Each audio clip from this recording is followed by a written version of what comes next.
And now to Brussels, the heart of the Eurozone, which remains on lockdown tonight and where raids are being carried out in an attempt to stop what authorities call an imminent threat of an attack.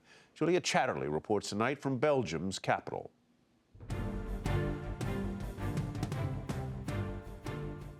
The big news from Brussels tonight is that the city will remain at the highest security alert level and will remain so for at least a week.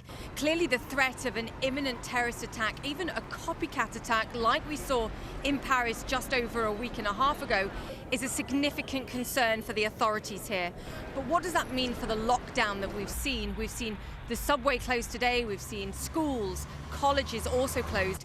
They'll remain so tomorrow. They'll begin a staggered process of reopening tomorrow. But what we've also seen is an impact on the businesses, on shops, on restaurants. This would normally be a pretty buzzing street at this time of night on a Monday. And as you can see, it's relatively deserted.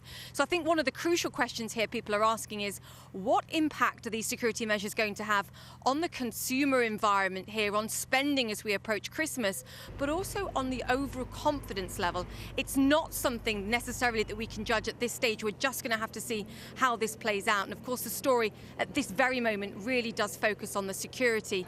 The latest we've also heard tonight is of the 27 individuals that were arrested overnight and this morning, 17 have now been released. One man in particular has been charged in association with the terrorist attacks in Paris.